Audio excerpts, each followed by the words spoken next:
Hello class 10th ICSE student, welcome to my YouTube channel learning is fun. My name is Seema Agarwal. आज के इस video में मैं class 10th concise biology by Selina publication का chapter number 2 structure of chromosomes, cell cycle and cell division का part 2 कराने वाली हूँ। फर्स्ट पार्ट में हमने डिटेल में क्रोमोसोम्स क्या होते हैं, क्रोमैटिन क्या होता है, डीएनए क्या होता है, स्ट्रक्चर क्रोमोसोम्स का क्या होता है और स्ट्रक्चर डीएनए क्या होता है, उसको डिटेल में डिस्कस कर लिया है। आज पार्ट 2 में मैं सेल डिवीजन और सेल साइकिल बताऊंगी। इसका वर्ड टू वर्ड एक्सप्लेनेशन देने वाली हूँ। इम्पॉर्टेंट टॉपिक है, बहुत क्वेश्चंस आते हैं, तो इसको आप ध्यान से सुनिए। वीडियो को देखने के बाद एक बार चैप्टर को बुक से ज़रूर रीड करिए ताकि कोई डाउट ना रहे। इन केस कोई डाउट रह जाता है तो आप कमेंट सेक्शन में अपने डाउट पूछ सकते हैं, मैं उनका जवाब देने की कोशिश करूंगी। तो चलिए स्टार्ट करते हैं आज का topic, cell division, new cells from the existing ones. सबसे पहले तो सेल डिवीजन की ज़रूरत क्यों होती है, क्यों सेल डिवाइड होता है, इसके बारे में हम जानते हैं कि new cells need to be produce. क्या कारण है जब नए सेल्स बनने हो चाहिए, है ना। New cells need to be produce for growth, replacement, repair and reproduction.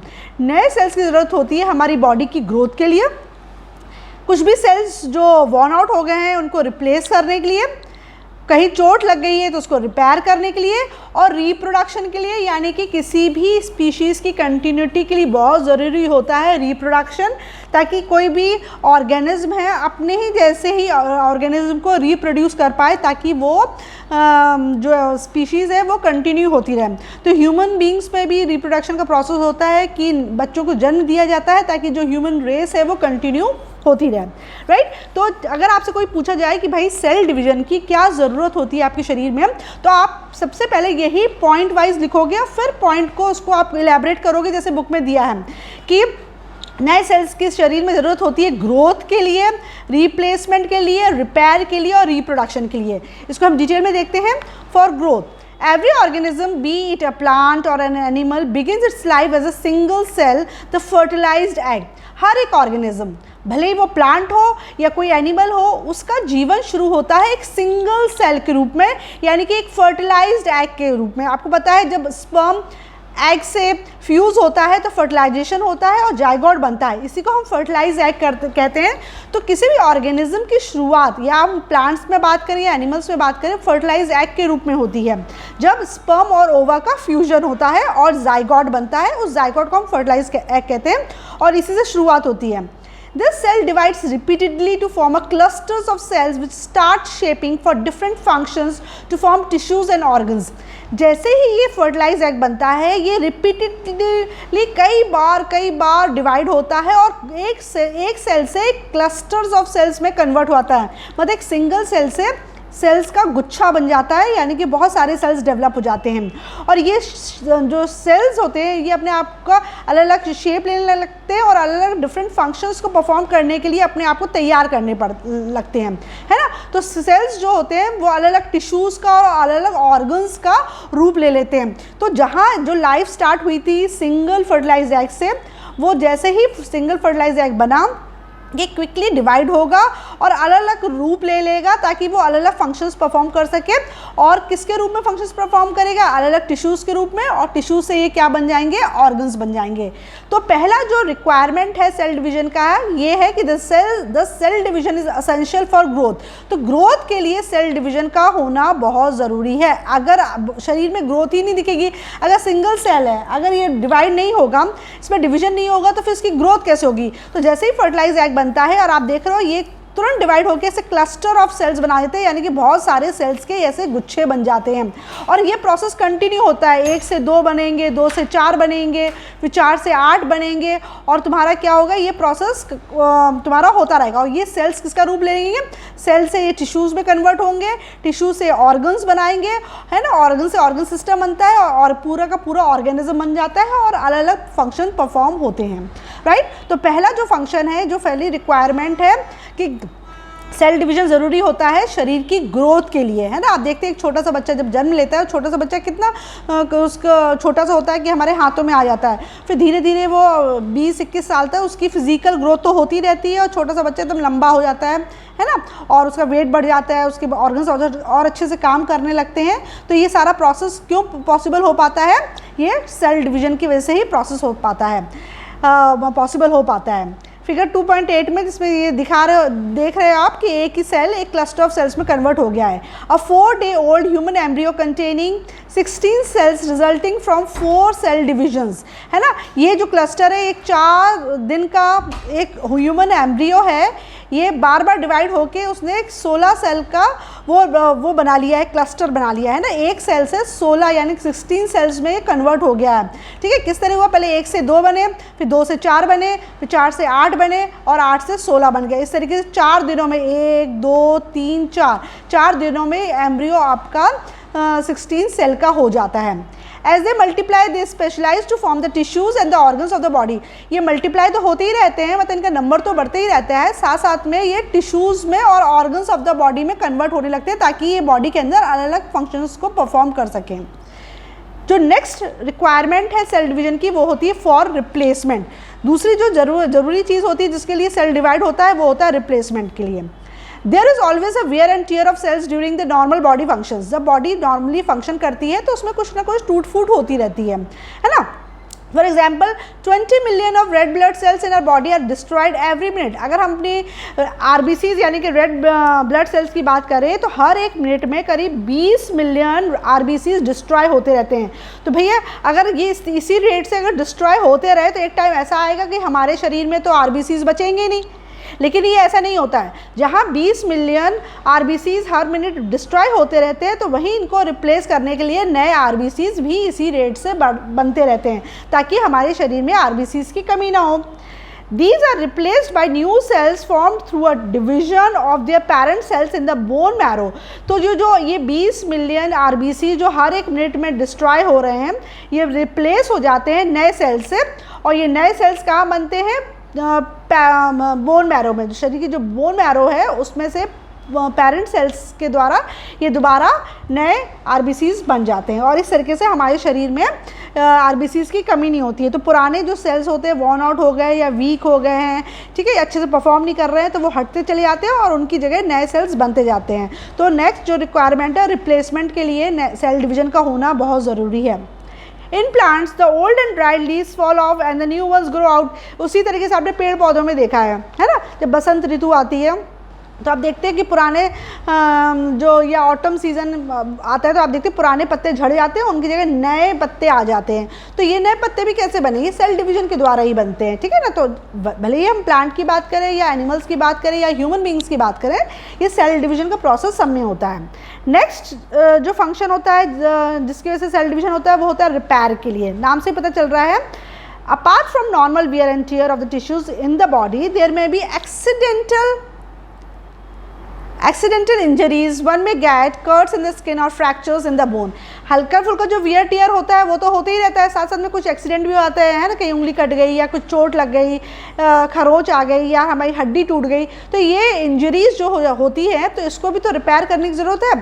तो ये इंजरीज रिपेयर कैसे होती हैं, जब नए सेल्स उस जगह आते हैं और उस चीज़ को, उस घाव को भर देते हैं, है ना। One may get cuts in the skin और fractures in the bone. Repair of such injuries is again through cells which divide cover up the gaps and join the broken ends.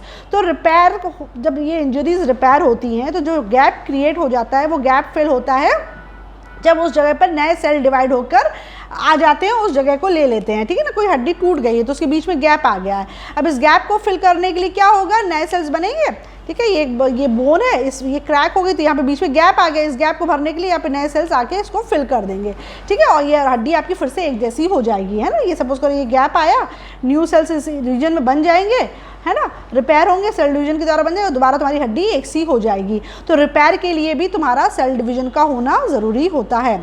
Remember, in cell division for growth, replacement and repair, the number of chromosomes remains the same at each cell division. देखो ये बहुत important box है, ये इस पर question आता है। हमने देखा कि जो सेल डिवीजन है उसके 4 फंक्शन होते हैं, ठीक है। हम देख रहे हैं सेल डिवीजन के 4 फंक्शन है, एक है ग्रोथ, एक रिप्लेसमेंट, रिपेयर और चौथा है रिप्रोडक्शन।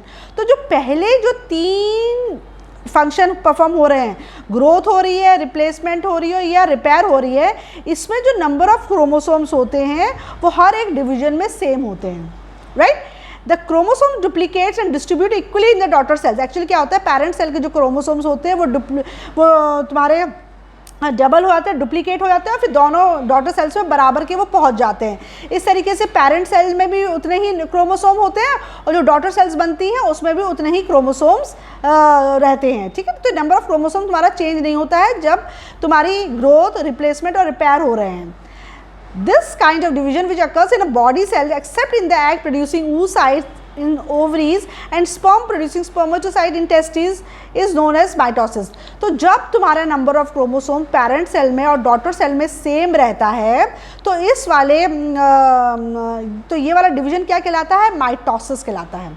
ठीक है, वो डिवीजन जिसमें number of chromosomes parent cell में और डॉटर सेल में सेम रहते हैं, वो वाला जो डिवीजन होता है वो माइटोसिस कहलाता है। लेकिन एक दूसरे प्रकार का डिवीजन होता है जिसको हम मियोसिस कहते हैं, जिसमें तुम्हारे oocytes बनते हैं ओवरी में, मतलब एग्स प्रोड्यूस होते हैं ओवरीज में और स्पर्म प्रोड्यूस होते हैं टेस्टिस में। इसमें जो नंबर ऑफ क्रोमोसोम्स होते हैं वो हाफ हो जाते हैं, जिसको हम मियोसिस कहते हैं। इसको ध्यान दो, इस बॉक्स पे क्वेश्चन आता है कि नंबर ऑफ क्रोमोसोम्स कब सेम रहते हैं और कब हाफ हो जाते हैं। दो प्रकार के सेल डिवीजन होते हैं, एक डिवीजन कहलाता है माइटोसिस, आगे हम इसी को डिस्कस करने वाले हैं, और दूसरा होता है मियोसिस। ठीक है, माइटोसिस में फर्स्ट 3 फंक्शन कवर होते हैं, ग्रोथ, रिपेयर और रिप्लेसमेंट। इन तीनों फंक्शन में जो नंबर ऑफ क्रोमोसोम्स रहते हैं वो पेरेंट में और डॉटर में सेम होते हैं। मियोसिस में आपके जो सेक्स सेल प्रोड्यूस होते हैं, सेक्स सेल 2 प्रकार के होते हैं, मेल्स में स्पर्म्स प्रोड्यूस होते हैं और फीमेल्स में ओवा यानी कि एग्स प्रोड्यूस होते हैं। ये जो ये वाला जो डिवीज़न है, इसमें जो नंबर ऑफ क्रोमोसोम्स होते हैं वो हाफ हो जाते हैं, यानी कि पेरेंट में जितना क्रोमोसोम होगा डॉटर यानी कि स्पर्म और ओवा में उसका आधा आधा आएगा। क्यों आएगा वो अभी हम आगे समझेंगे। ठीक है, तो बस इतनी सी चीज़ इस चीज़ में याद रखो। 4th फंक्शन है रिप्रोडक्शन, है ना। रिप्रोडक्शन के लिए भी सेल डिवीजन होता है। Reproduction is also through the activity of the dividing cells. तो रिप्रोडक्शन जो होता है उसमें भी सेल्स डिवाइड होते हैं, है ना। ये रिप्रोडक्शन भी तुम्हारे सेल डिवीजन का ही एक फंक्शन है। अमीबा और bacteria just divide to produce 2 similar independent cells by mitosis. आपने छोटी क्लास में पढ़ा होगा कि अमीबा होता है या बैक्टीरिया होता है, उसमें जब रिप्रोडक्शन होता है वो बाइनरी फिजन से होता है ना। टर्म पढ़ा है ना, बाइनरी फिजन, है ना। बाइनरी फिजन मतलब क्या होता है कि एक सेल 2 में टूट गया। फिजन मतलब होता है टूटना और बाय मतलब होता है 2, मतलब एक अमीबा से 2 डॉटर अमीबी बन जाते हैं, राइट। इसी तरीके से हमने बैक्टीरिया में भी देखा है, राइट। बैक्टीरिया में भी हमने ऐसे ही देखा है कि एक बैक्टीरिया से तुम्हारे 2 बैक्टीरिया बन जाते हैं, है ना।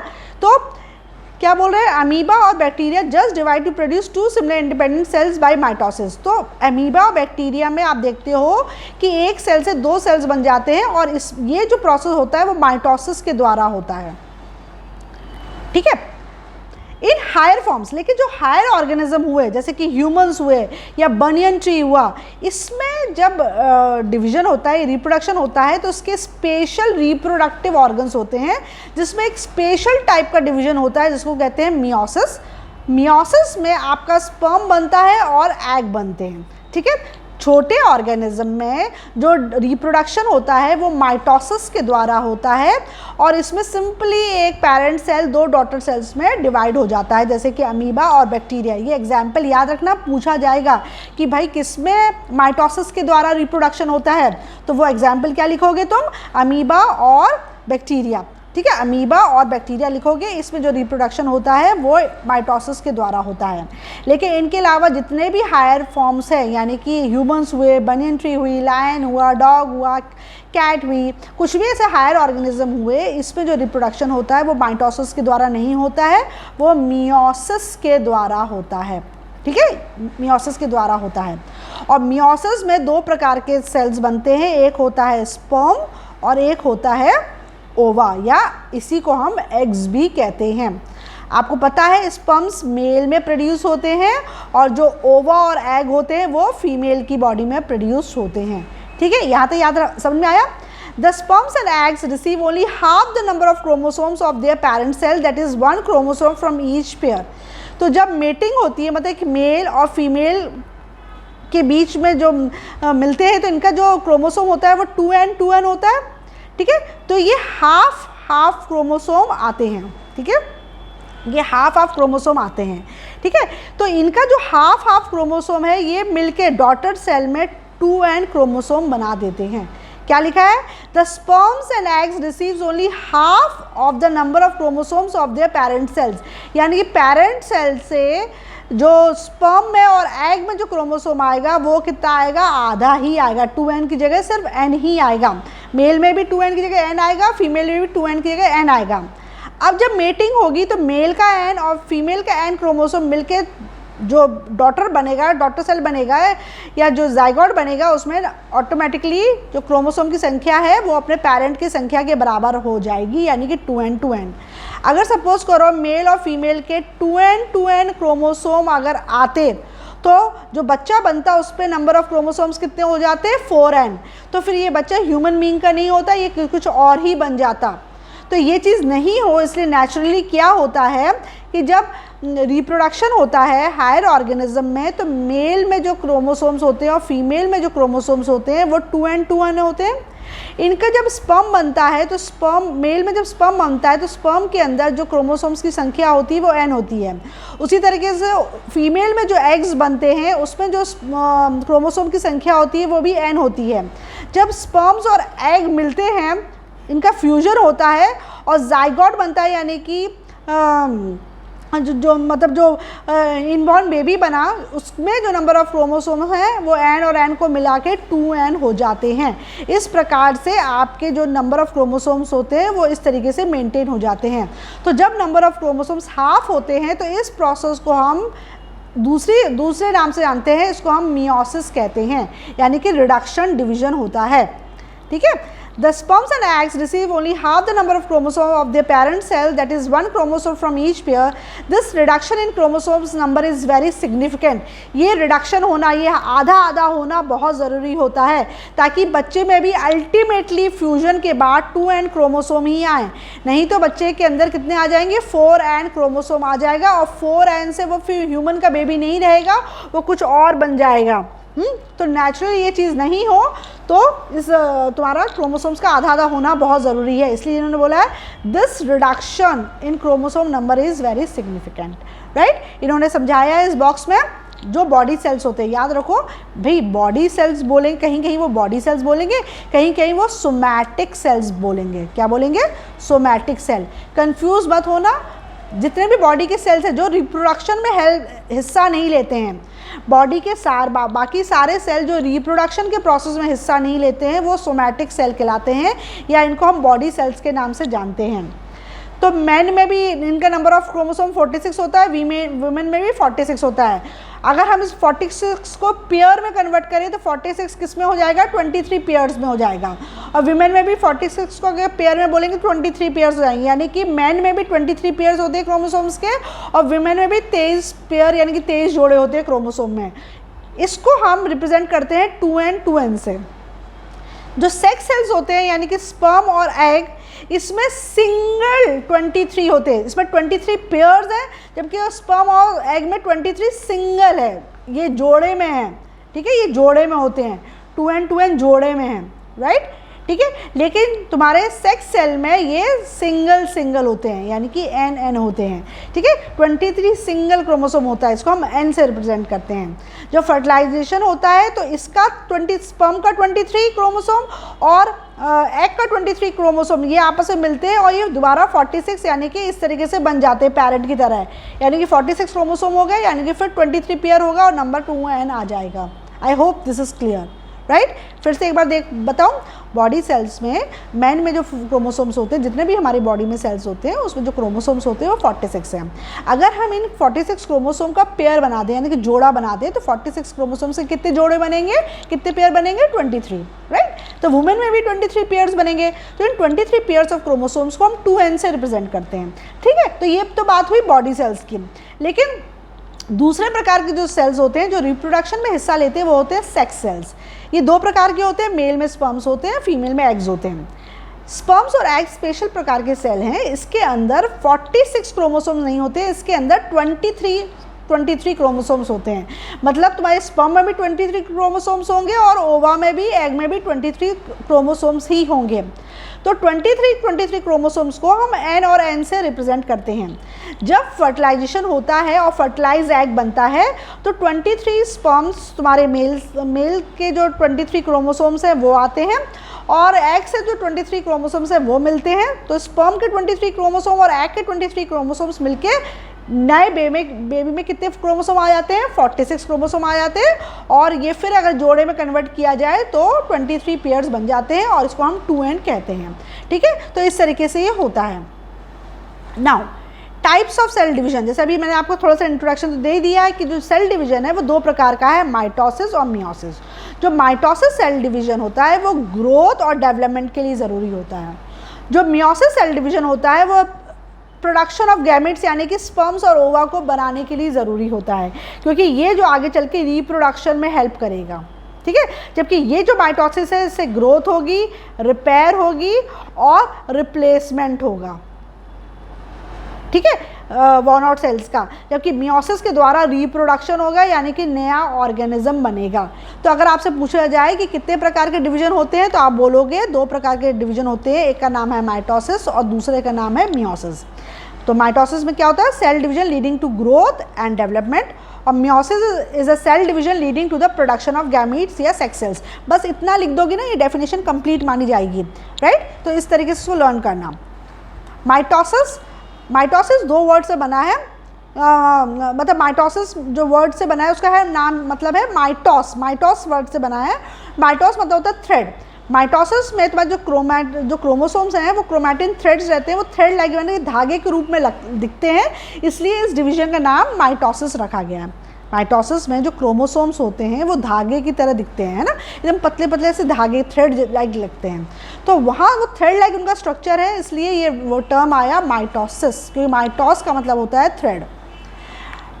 अब इसमें इन्होंने डेफिनेशन दी है, mitosis is the cell division in which one parent cell divides into 2 identical daughter sales.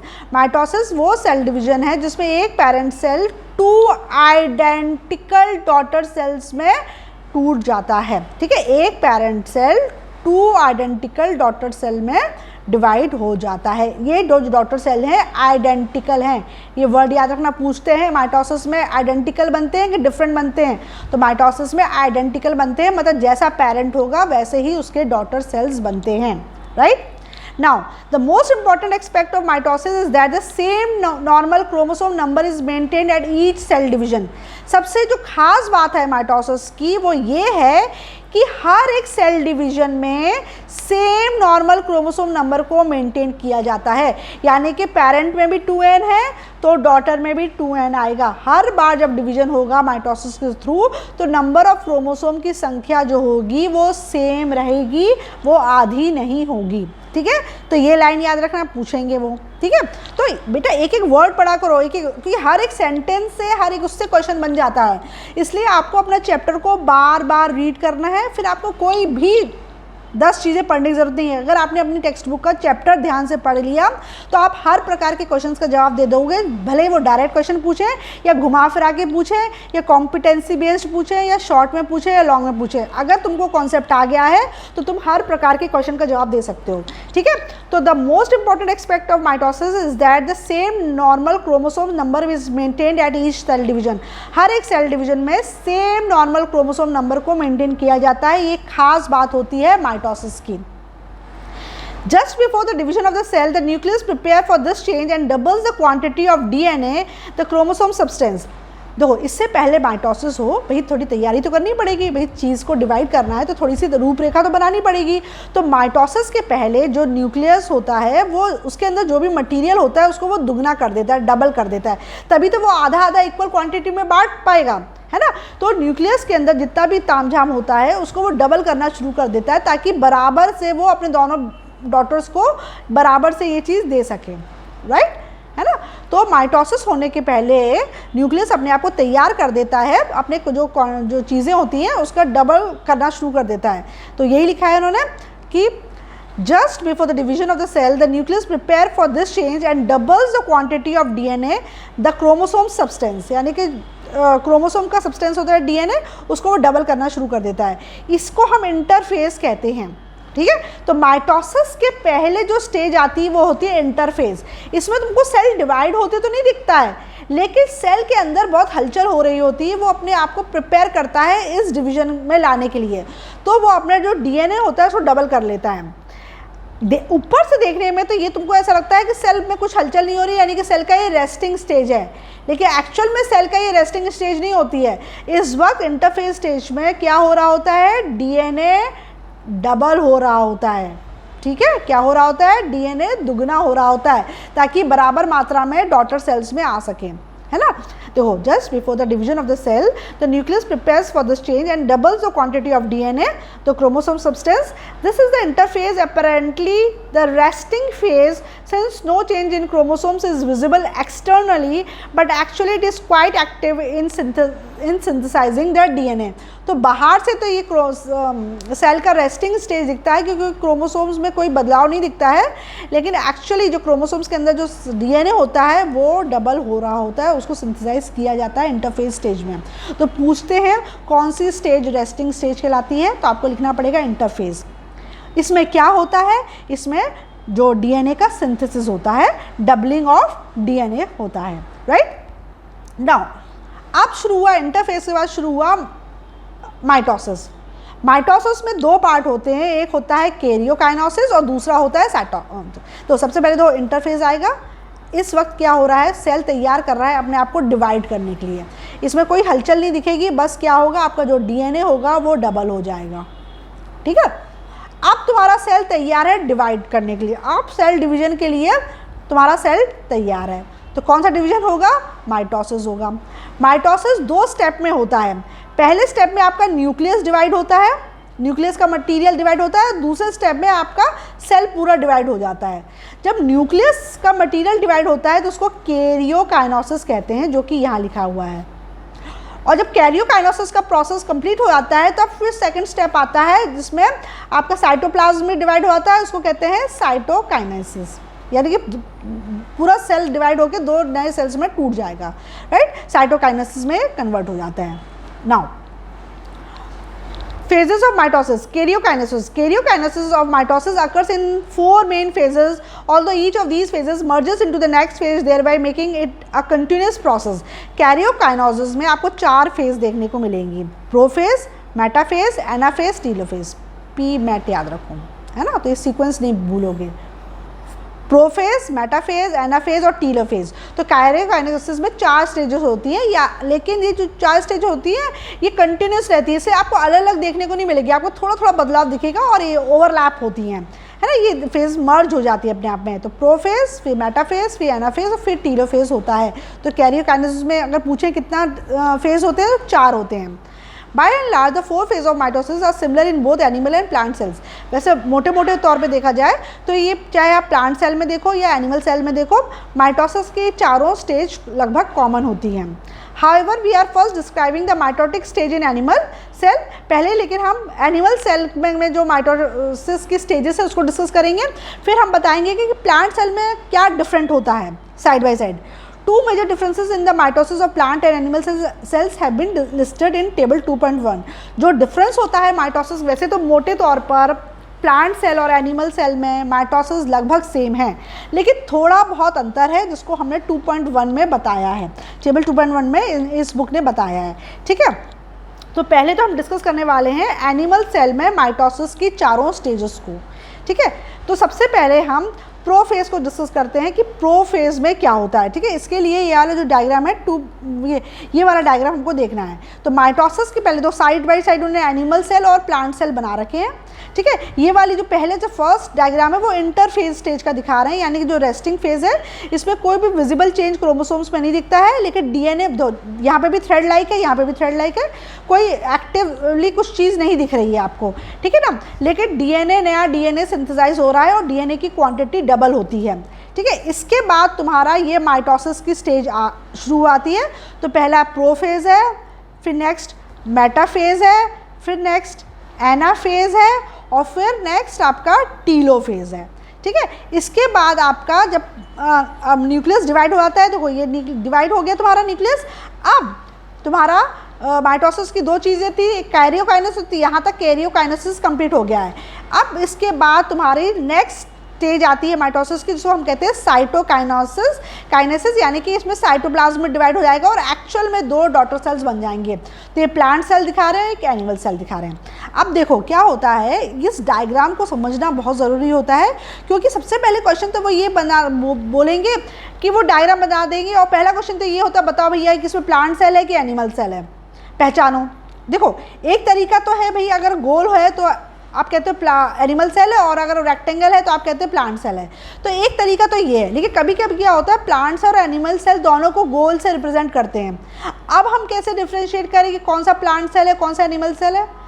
उसका तरीका क्या होता है, अगर सिंगल मेम्ब्रेन दिख रही है यानी कि ये एनिमल सेल है, अगर 2 मेम्ब्रेन वाला स्ट्रक्चर है तो समझ लो ये प्लांट सेल है। क्यों? क्योंकि तुम्हें पता है प्लांट सेल में एक सेल वॉल होती है और एक होती है सेल मेम्ब्रेन।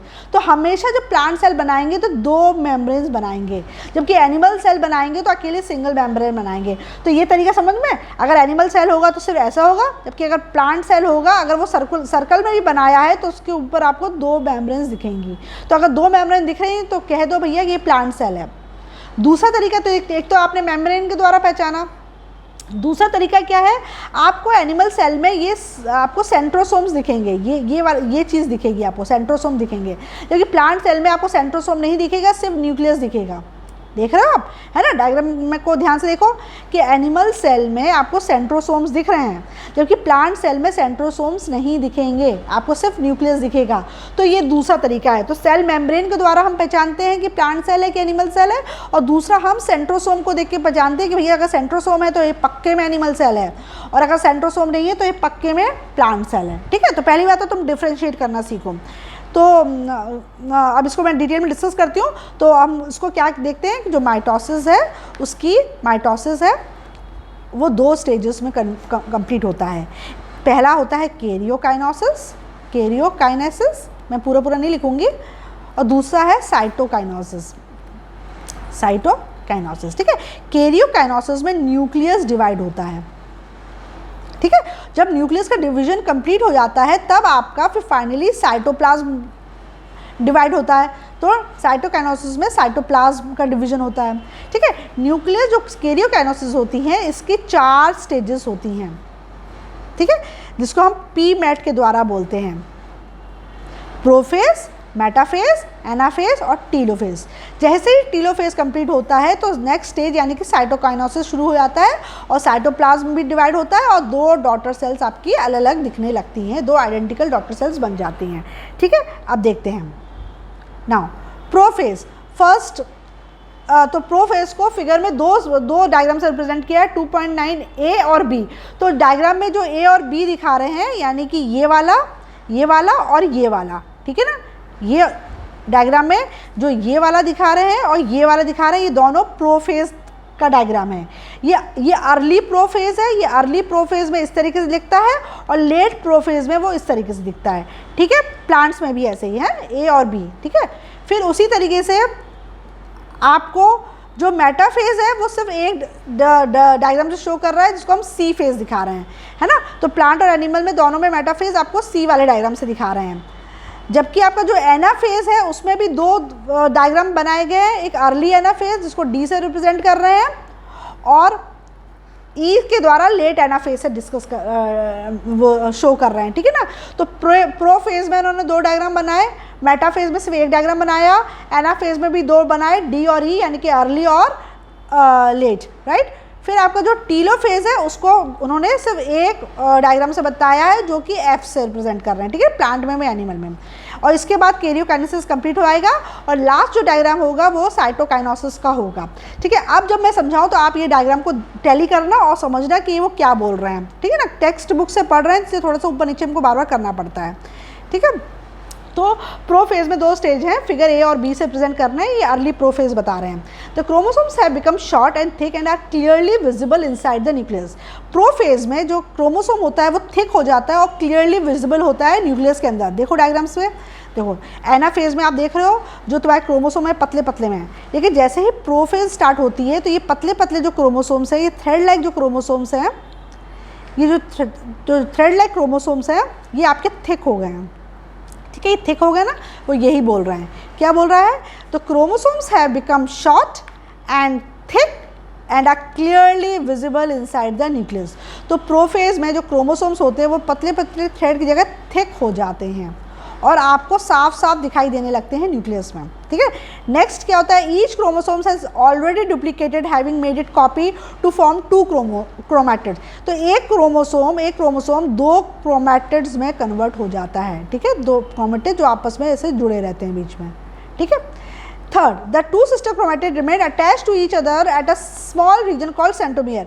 ये दोनों जो क्रोमैटिड्स होते हैं बीच सेंटर्स में से जुड़े रहते हैं, इस सेंटर को हम क्या बोलते हैं? सेंट्रोमियर, ठीक है।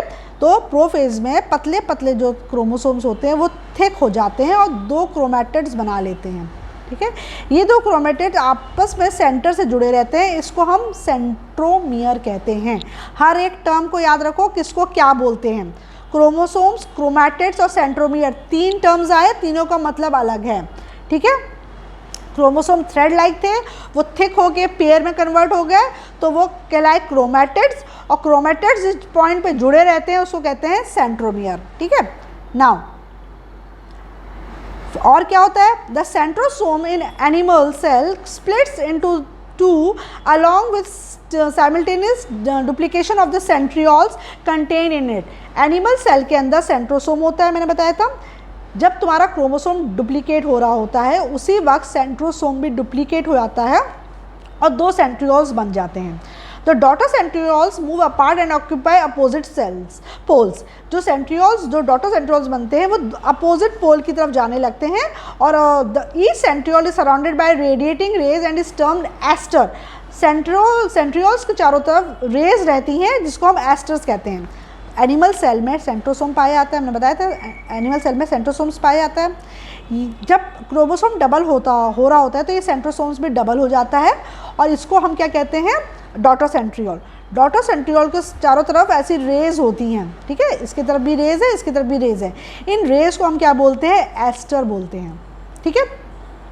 द एनिमल सेल में है आइदर 1 और 2 सेंट्रियोल। एनिमल सेल के अंदर या तो 1 सेंट्रियोल होगा या 2 सेंट्रियोल्स भी हो सकते हैं, ठीक है।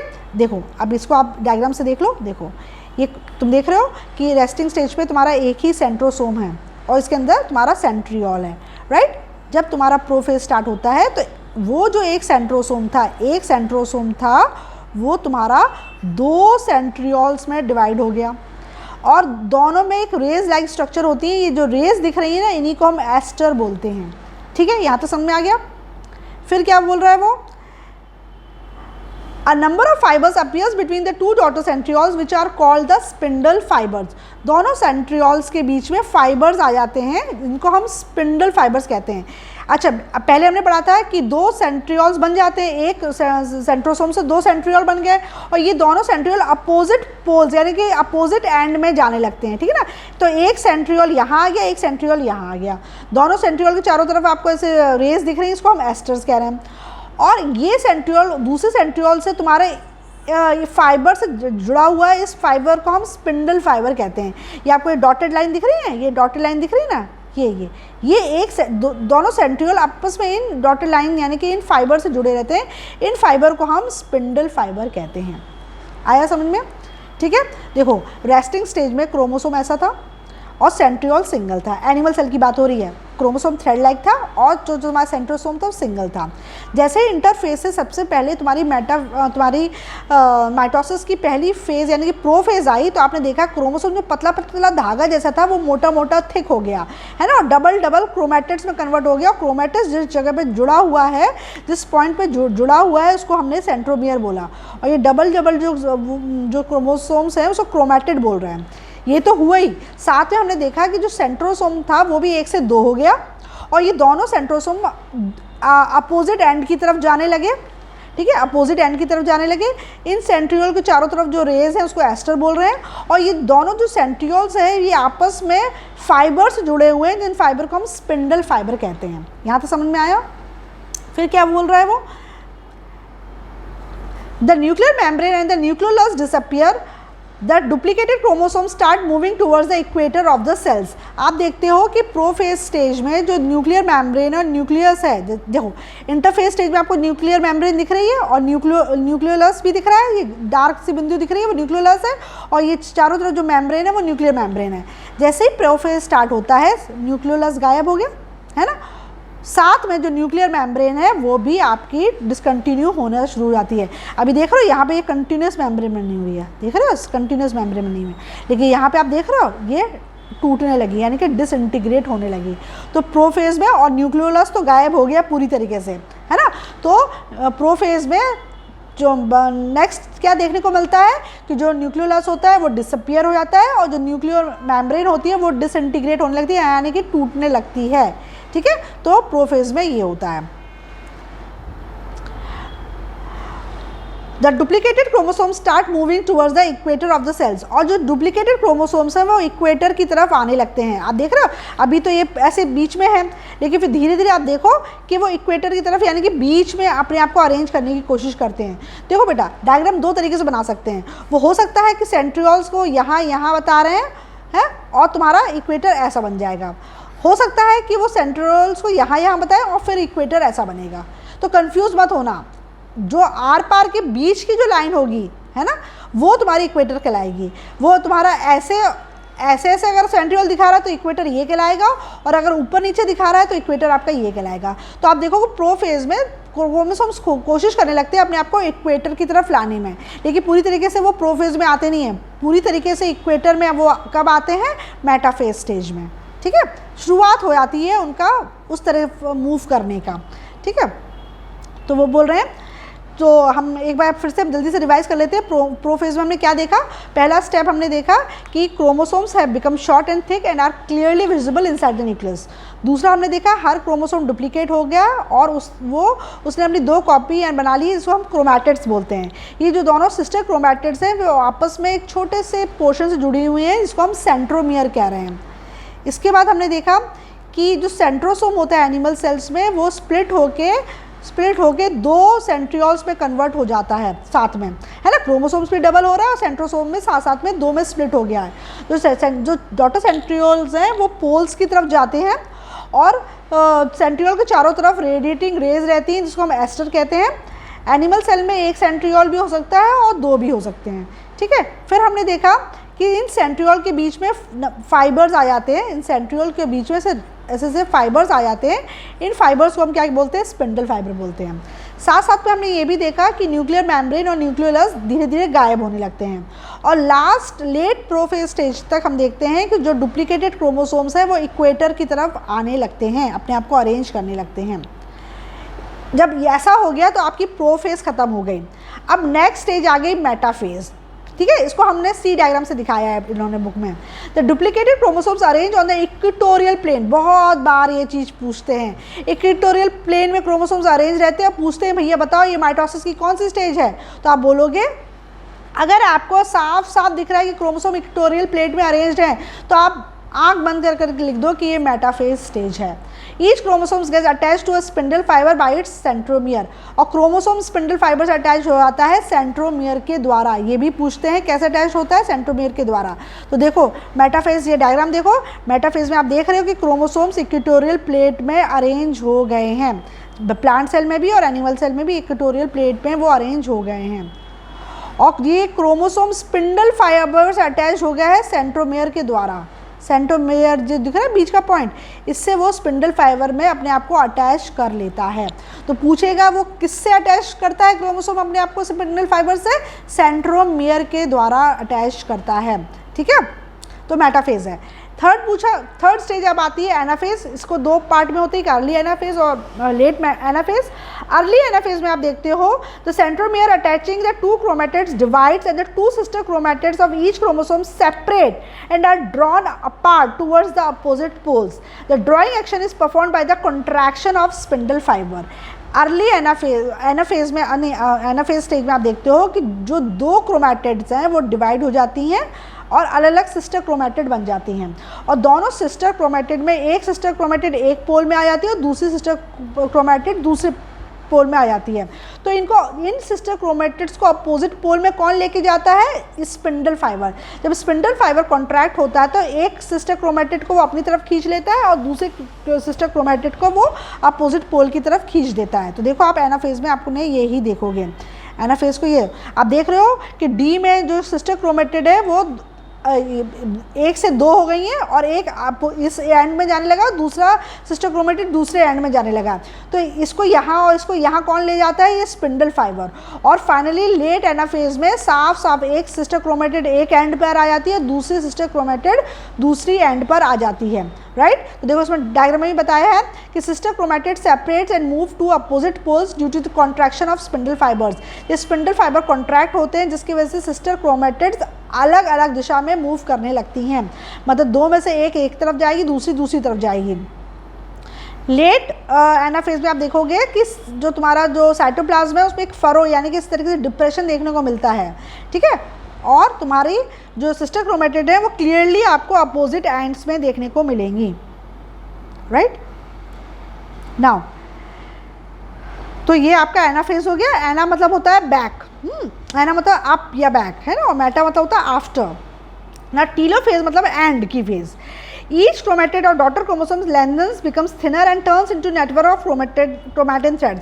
अब टीलोफेज स्टेज में अगेन जो डॉटर क्रोमोसोम्स बनी थी वो लंबी लंबी और थ्रेड लाइक स्ट्रक्चर ले ली, मतलब अभी वो शॉर्ट और थिक हो गई थी ना अब वो शॉर्ट और थिक से दोबारा पतले पतले धागों में कन्वर्ट हो जाएंगी। इन क्रोमोसोम्स के चारों तरफ न्यूक्लियर मेम्ब्रेन दिखने लगेगी और न्यूक्लियोलस भी आ जाएगा वापस, ठीक है ना। Each chromatid or the daughter chromosomes lengthens, become thinner and turns into a network of chromatin thread. Nuclear membrane reappears and nucleolus reappears in each daughter nucleus. All the contents of the cytoplasm, including the mitochondria and also the chloroplast in plant cells, are randomly distributed in their daughter cells during karyokinesis. तो karyokinesis में cytoplasm के जितने भी content होते हैं, मतलब जितने भी ऑर्गेनील्स होते हैं वो सब भी डिस्ट्रीब्यूट हो जाते हैं, जैसे कि माइटोकॉन्ड्रिया हुआ या प्लांट सेल में क्लोरोप्लास्ट हुआ, ये भी डॉटर सेल्स में आ जाएगा। तो टीलोफेज में आप ये सब देखोगे। डायग्राम से देखते हैं हम टीलोफेज में क्या हो रहा है। टीलोफेज में देखो, टीलोफेज में आपने देखा क्रोमोसोम दोबारा पतले पतले धागे धागे बन गए और साथ साथ में इसके चारों तरफ मेम्ब्रेन भी आ गई है और इसके अंदर न्यूक्लियोलस भी आ जाता है, ठीक है। साथ में आप देखते हैं एक फरो भी आता है और इस तरीके से टीलोफेज स्टेज में आपका जो साइटोकाइनेसिस का जो प्रोसेस है वो कंप्लीट हो गया है, राइट। लास्ट में वो साइटोकाइनेसिस दिखा रहे हैं, यानी कि टीलोफेज के बाद आपका फाइनली डिवीजन ऑफ साइटोप्लाज्म होगा। At the end of telophase a furrow appears in the cell membrane in the middle which deepens and finally split the cytoplasm into 2, thus producing 2 new cells. Finally cytokinesis में आपका ये जो furrow develop होता है और ये इसको 2 आधे आधे उसमें डिवाइड कर देता है और एक डॉटर सेल के साथ एक न्यूक्लियस और एक सेंट्रोसोम चला जाता है और दूसरे डॉटर सेल के साथ दूसरा न्यूक्लियस और दूसरा क्रोमोसोम सेंट्रोसोम आ जाता है, राइट। तो इस तरीके से तुम्हारा साइटोकाइनेसिस में डिवीजन ऑफ साइटोप्लाज्म हो जाता है। तो cleavage furrow deepens totally in animal cell and separates the 2 daughter cells। तो इस तरीके से 2 daughter cells में सेपरेट हो जाता है, ठीक है। Karyokinesis and cytokinesis, all the nuclear changes that occur during cell division are collectively termed as karyokinesis। जितना भी बदलाव आपको सेल डिवीजन में न्यूक्लियस के अंदर दिखा, सेल डिवीजन में न्यूक्लियस के अंदर जितना भी बदलाव दिखा वो karyokinesis कहलाता है। और कैरियोकाइनेसिस के बाद क्या होता है? साइटोप्लाज्म का डिवीजन, जिसको साइटोकाइनेसिस कहते हैं। तो यानी कि सेल डिवीजन में फर्स्ट स्टेप होता है न्यूक्लियस का डिवीजन, जिसको हम कैरियोकाइनेसिस कहते हैं। एक बार न्यूक्लियस फुली डिवाइड हो जाता है उसके बाद सेकंड स्टेप होता है जिसमें साइटोप्लाज्म डिवाइड होता है और उसको साइटोकाइनेसिस कहते हैं। इसकी डेफिनेशन पूछी जाती है, उसको याद रखना, ठीक है। अब ये जो डायग्राम इन्होंने बताया है इसकी सारी स्टेजेस बताई हैं, इसी तरीके से क्वेश्चन आता है। तो इस डायग्राम को हम साथ साथ देखते जाते हैं और समझते जाते हैं। तो आप देख रहे हो इंटरफेस, जिसको हम रेस्टिंग स्टेज कहते हैं। No visible change in chromosomes but active synthesis of DNA. तो आप देख रहे हो उसमें क्रोमोसोम्स के अंदर आपको कोई विजिबल चेंज नहीं दिख रहा है, लेकिन डीएनए बहुत तेज़ी से बन रहा होता है, चाहे आप प्लांट सेल में देखो या एनिमल सेल में देखो। नेक्स्ट आप प्रोफेज ए और बी में देखो, centriole start moving apart and reach opposite pole. आप देखते हैं जो सेंट्रोसोम है वो 2 सेंट्रियोल में बदल गया और सेंट्रियोल अपोजिट पोल की तरफ जा रहा है, ठीक है। ये इधर आ गया और दूसरा वाला इस साइड आ गया, ठीक है। प्लांट में तो होते ही नहीं है सेंट्रियोल, तो इसलिए प्लांट सेल में नहीं दिखाया है। साथ साथ में आप देख रहे हो क्रोमोसोम्स बिकम डिस्टिंक्ट, और क्रोमोसोम थ्रेड से की जगह मोटे मोटे साफ साफ दिखने लगते हैं, प्लांट सेल में भी और एनिमल सेल में भी। Chromosomes have already duplicated as pair chromatids, chromosomes duplicate होकर जोड़े में क्रोमैटिड्स में बन गए हैं, और इन क्रोमैटिड्स को हम सिस्टर क्रोमैटिड कहते हैं। Sister chromatid attach to each other at a small region called centromere. ये सिस्टर क्रोमैटिड आपस में सेंट्रोमियर के द्वारा जुड़ी रहती हैं, मतलब क्रोमोसोम्स जो होते हैं वो क्रोमैटिड्स में कन्वर्ट हो जाते हैं, और ये क्रोमैटिड्स जो है वो सेंट्रोमियर द्वारा जुड़ी रहती हैं। Spindle fibres appear between daughter centrioles, centrioles के बीच में स्पिंडल फाइबर्स आ जाते हैं, दिख रहे हैं ये आपको स्पिंडल फाइबर्स आ गए हैं, ठीक है, स्पिंडल फाइबर्स आ जाते हैं। और आप देखते हो कि nuclear membrane and nucleolus disappear, और न्यूक्लियर मेम्ब्रेन और न्यूक्लियोलस गायब हो जाता है। तो दोनों में, प्लांट सेल में भी और एनिमल सेल में भी, देखो क्रोमोसोम डबल हो गया, सिस्टर क्रोमेटिड बन गई, सिस्टर क्रोमेटिड सेंट्रोमियर से जुड़ी हुई है, साथ में न्यूक्लियर मेम्ब्रेन और न्यूक्लियोलस गायब हो गया है और स्पिंडल फाइबर आ गया है। मेटाफेज स्टेज में आप देखते हो प्लांट्स और एनिमल सेल में each chromosomes get attach to spindle by its centromere, chromosome spindle fibres attach हो जाती है सेंट्रोमियर के द्वारा, यानी कि जो बीच में जो जॉइंट होते हैं उससे वो स्पिंडल फाइबर्स में जुड़ जाती है, प्लांट सेल में भी और एनिमल सेल में भी। Chromosomes land up in one plate at equator, equator में सारे क्रोमोसोम्स आके अरेंज हो जाते हैं, ठीक है ना। अगर तुम्हारा ये सेंट्रियोल इस साइड है तो तुम्हारा इक्वेटोरियल प्लेट ही हो गई, यहाँ पे सारे क्रोमोसोम्स आ जाएंगे, ठीक है। अगर तुम्हारे सेंट्रियोल्स यहाँ दिखा रहे हैं तो तुम्हारी ये यहाँ अरेंज हो जाएंगे ऐसे ऐसे, ठीक है। तो आप देखना क्वेश्चन में कभी कभी ऐसा डायग्राम भी दिया रहता है। नाउ एनाफेज को दो स्टेज से दिखाया है, डी और ई। एनाफेज में आप देख रहे हो centromere attaching the two chromatids divide, जो सेंट्रोमियर जिसके द्वारा क्रोमेटिड्स अटैच थे वो डिवाइड हो रहे हैं और तुम्हारी सिस्टर क्रोमेटिड अलग अलग हो रही हैं। The two sister chromatid of each chromosome separate and are drawn apart towards opposite poles pulled by shortening of spindle fibre. Spindle fibre short होता है यानी कॉन्ट्रैक्ट होता है और सिस्टर क्रोमेटिड को अपनी अपनी तरफ खींचता है, एक सिस्टर क्रोमेटिड को एक तरफ और दूसरी सिस्टर क्रोमेटिड को दूसरी तरफ। प्लांट सेल में भी ऐसे होता है, एनिमल सेल में भी होता है, सिस्टर क्रोमेटिड्स अपोजिट पोल की तरफ जाती हैं।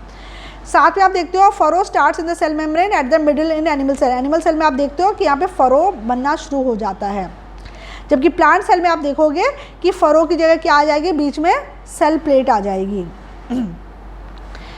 फिर टीलोफेज स्टेज आएगा, इसमें two sets of daughter chromosomes reach opposite pole. Chromosomes, दो डॉटर क्रोमोसोम्स आएंगे और अपोजिट पोल्स में पहुंच जाएंगे। वो स्पिंडल फाइबर इनके बीच का जो होता है वो डिसअपियर हो जाएगा। Chromatids thin out in the form of chromatin fibres. Chromosomes chromatid जो होंगे फिर दोबारा पतले पतले थ्रेड लाइक स्ट्रक्चर में कन्वर्ट हो जाएंगे, इनको हम फिर से अब क्रोमेटिन फाइबर्स कहेंगे। इनके चारों तरफ न्यूक्लियर मेम्ब्रेन बन जाएगी, प्लांट सेल और एनिमल सेल में भी। जो एनिमल सेल में है उसमें जो क्लीवेज है वो और डीप हो जाएगा और गहरा हो जाएगा, और जो प्लांट सेल है उसमें सेल प्लेट आ जाएगी, ठीक है, इस तरीके से सेल प्लेट आ जाएगी। जबकि इसमें एनिमल सेल में ऐसा फरो आएगा, ठीक है, इस तरीके से ऐसा ऐसा ऐसा ये फरो आ जाएगा, ठीक है। जबकि प्लांट सेल में ये सेल प्लेट डेवलप होना शुरू हो जाएगी, ठीक है। फिर न्यूक्लियलाई अपीयर हो जाएगा दोनों में, ये हो जाएगा टीलोफेज में। फिर फाइनली जब साइटोकाइनेसिस हो जाएगा तो cleavage furrow deepen and totally ये सेल दो में डिवाइड हो जाएगा and separate the two daughter cells. ये डॉटर सेल बन गया, इसमें भी सेल प्लेट आ गई, एक डॉटर सेल ये बन गया, दूसरा ये आ गया, ठीक है। तो इस तरीके से तुम्हारा वो होता है ना, इसमें ये पढ़ लो। The cell plate grows from centre to the periphery resulting in two cells. Chromatid turns into chromatin thread. Chromatin तुम्हारे क्रोमेटिन थ्रेड्स में आ गए, सेल प्लेट के द्वारा ये दो डॉटर प्लांट सेल्स में कन्वर्ट हो गया, राइट। तो ये चीज़ था, ठीक है ना। अब डिफरेंसेस हमने क्या देखे, differences in mitosis in animal and plant cell पूछते हैं। तो इस टेबल में दिखाया है the nuclear and chromosomal events of mitosis in plant cells are the same as those in animal cell but some differences are as follow. जहाँ तक chromosomes की बात की जाए तो क्रोमोसोमल जो वो होते हैं वो तो सेम रहता है, लेकिन थोड़ा बहुत डिफरेंस होता है। इन डिफरेंस को याद रखो, पूछेंगे। पहला एनिमल और प्लांट्स में, एनिमल्स में एस्टर्स बनते हैं जबकि इसमें एस्टर्स नहीं बनते, क्योंकि भैया जब सेंट्रोसोम ही नहीं है तो प्लांट सेल्स में एस्टर्स कहाँ से बनेंगे। नेक्स्ट, एनिमल सेल में साइटोकाइनेसिस होता है फरो के द्वारा, ऐसा गहरा होने लगता है, ठीक है, ऊपर से नीचे तक, नीचे से। जबकि प्लांट सेल में साइटोकाइनेसिस कैसा होता है, सेल प्लेट के द्वारा, बीच में सेल प्लेट बनने लगती है। थर्ड, ये बहुत इंपॉर्टेंट है, ये पहला पॉइंट इंपॉर्टेंट है, ठीक है, ये लिखना ज़रूरी है। इसमें साइटोकाइनेसिस फैरोइंग के द्वारा होता है, इसमें साइटोकाइनेसिस सेल प्लेट के द्वारा होता है। Occurs in most tissues throughout the body for growth and replacement. Animal cell में आपको ये जो डिवीजन है आपको सारे बॉडी टिश्यूज़ में देखने को मिलेगा और ग्रोथ और रिप्लेसमेंट जहाँ जहाँ हो रहा होता है इस तरीके से आपको देखने को मिलेगा। जबकि प्लांट्स में occurs mainly at the growing tips for lengthening sides for increasing growth. आपको इस तरीके का डिवीजन प्लांट सेल में या तो टिप में मिलेगा या जहाँ पे लंबाई बढ़ती है प्लांट की, या उसके साइड्स में मिलेगा जहाँ पे चौड़ाई बढ़ेगी। तो प्लांट की लंबाई बढ़ानी होगी या चौड़ाई बढ़ानी होगी तो आपको माइटोसिस देखने को मिलेगा। जबकि एनिमल सेल्स में ऑलमोस्ट हर सेल जो जिसमें ग्रोथ और रिप्लेसमेंट होना है उसमें आपको माइटोसिस देखने को मिलेगा, राइट। अच्छा, अब हमने टर्म पेरेंट और डॉटर का ही इस्तेमाल क्यों किया है? भाई उसको पेरेंट और डॉटर क्यों बोलते हैं? जो सेल नया सेल बना उसको सन सेल भी तो बोल सकते हैं, डॉटर सेल क्यों नहीं बोलते हैं? उसका भी रीज़न है, both these terms are actually inappropriate for two reasons. One, the parent cell loses its identity in the process, and two, the daughter cells are not necessarily feminine. However, these two expressions are being used conventionally. Actually plant cell, parent cell और daughter cell आपने बोला, उसका literal meaning यहाँ पे कुछ नहीं होता है, लेकिन हम शुरुआत से जो पुराना सेल होता है उसको पेरेंट बोलते हैं और जिससे नए सेल बनते हैं उसको डॉटर सेल ही बोलते हैं। इसलिए वो अभी भी वो चीज़ चली आ रही है, इसलिए हम पेरेंट और डॉटर बोलते हैं, है ना। ज़रूरी नहीं है कि जो नया सेल बना वो फेमिनाइन ही था, है, लेकिन उसको हम डॉटर सेल इसलिए बोलते हैं। तो इसका एक लॉजिक ये होता है कि जो फीमेल होती है उसी में अपने जैसे नए सेल्स को बनाने की क्षमता होती है, उसी में रिप्रोडक्शन की क्षमता होती है ना। प्रेग्नेंट वही होती है, बच्चे को जन्म वही देती है। तो वहाँ से हो सकता है ये टर्म आया हो कि जो नया सेल बना उसको डॉटर बोलेंगे, क्योंकि ये वाला जो सेल है वो दोबारा डिवाइड होकर नया सेल बना लेगा, है ना। जैसे एक पेरेंट सेल है उसने दो डॉटर सेल बनाया, है ना। अब ये जो डॉटर सेल है अब ये पेरेंट सेल बन जाएगा और ये दोबारा डॉटर सेल बनाएगा, है ना।